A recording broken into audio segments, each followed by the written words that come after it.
I was in the middle of a famine unit when a student showed me a meme so perfectly timed, I had to turn to the whiteboard just to stop myself laughing.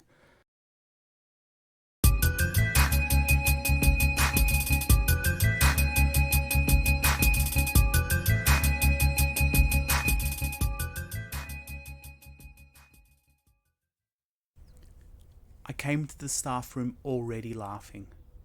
Not chuckling, not smirking. I mean laughing. The kind where your shoulders are bouncing and you've got tears threatening to show up uninvited. I didn't even have my bag off yet. Catherine looked up from her yogurt. What? I tried to speak, but it came out as a wheeze noise. It wasn't just funny, it was the timing of it. And the deadpan delivery. The kid knew what he was doing. Oh God, I finally got out. You know how we're doing the 5-year plans in year 10? Starvation, rationing, all of that? Catherine nods. Spoon paused halfway. So, I'm walking them through collectivisation. Proper bleak stuff, right? Cannibalism, wheat quotas, everyone's miserable. Catherine makes a face. Yeah, solid morning content. Exactly. And then this Russian kid at the back, dead quiet the whole time, leans over and shows me his laptop. He just angles the screen and shows it to me without saying a word. I pause. I need the silence to let it land. It's a photo of Stalin, holding an empty plate. The caption says, "This is a very common dish in my country." Catherine chokes on her yogurt. No. Yes. And he's not even smiling. He just nods at me like this is historically accurate. I had to bite my lips so hard I think I punctured it. What did you do? I turned to the whiteboard and pretended I was writing something. I just stood there, marker in hand, waiting for the trembling to stop. But then, I pause. This part needed space. Another kid from one of those old Soviet republics goes, "Yeah, my dad wasn't allowed to put a Korn poster on his wall." Korn? Catherine's squinting. Like the band? Yeah, backwards R, dreadlocks, that Korn. I asked him why, and he just shrugs and goes, his parents thought it was communist propaganda. Catherine is properly laughing now, actual yogurt tears in her eyes. Wait, what? Apparently, the backwards R looked too Soviet. They thought it was code. His grandma said posters like that could get you watched. Watched by who? We're talking about a suburban Aussie bedroom in the 90s. Exactly. The man grew up in the northern suburbs, not East Berlin. But the fear lingered. Years after the wall came down, he still wasn't allowed to listen to Korn in case ACO came knocking at the door.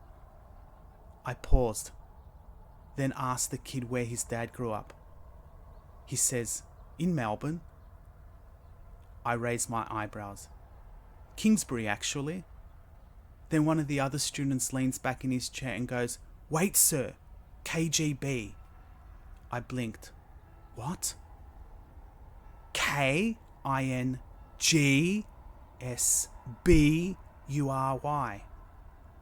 Kingsbury, KGB. He grins like he just cracked a decades-long cold case. I stare at him. He stares back. And I realize I'm not getting through the rest of this period. And the best part, I say, topping up the kettle. Catherine waves her hand, barely keeping up. The Russian kid gave me this look, like he knew what he was doing, like he knew he was laying the trap. Like he picked the exact moment to drop that Stalin meme for maximum disruption. He timed it perfectly. So what did you do, after all of that? I had to give them 10 minutes of silent reading. I needed it more than they did. Every time I looked at that kid, I saw Stalin with that sad little plate. Catherine wipes her eyes. Jesus, what a morning. I sit down, finally breathing again. And you know what gets me? I say, stirring my tea. That wasn't even the weirdest lesson I've had this term. You should write this stuff down. I do, I say, sipping. But it just sounds made up when I do. Catherine leans back. I mean, technically, it's cross-cultural engagement. Right? Emotional resonance, empathy building. The Stalin meme hits all the general capabilities. Except the one where you're not meant to completely lose it during a lesson on mass starvation. Oh, come on, that's a small detail. Jenny walks in halfway through and looks at us both. What did I miss? Catherine says, he just got punked by a Stalin meme. Jenny pauses. Is that a thing now? Apparently. Jenny grabs her tea. Well, just make sure you don't include it in the next assessment task. The department's not ready for source analysis, meme edition. What if I watermark it and put a school logo in the corner? You know, make it look legit. Catherine sips. Call it visual satire with cross-curricular depth. Jenny then adds, learning intention. Students will engage critically with famine via ironic macro templates. Success criteria. I can interpret suffering through dankness. Catherine's losing it again. Jenny raises her mug. History's alive, people. I shake my head. Not on that plate it isn't. I went back to class eventually. We finished the famine slides. We did a source analysis and a scaffolded response and all the things you're supposed to do when the topic is bleak and the syllabus needs ticking. But the image stuck with me. Stalin. Plate. Nothing on it. It was grotesque. Inappropriate. Darkly funny, yes. But also oddly effective. In 3 seconds, that meme did what I'd been trying to do for 45 minutes. It didn't trivialize the tragedy. It captured it. That dead stare. That smug mustache. The bleak baked right in. So yes, officially, it wasn't syllabus material. I didn't endorse it. I didn't put it on the projector. But I'll say this.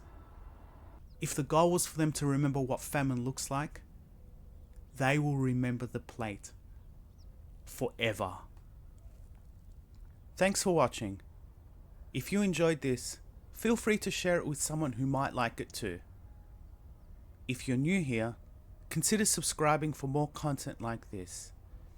Check out my other videos if you've got a few minutes to spare.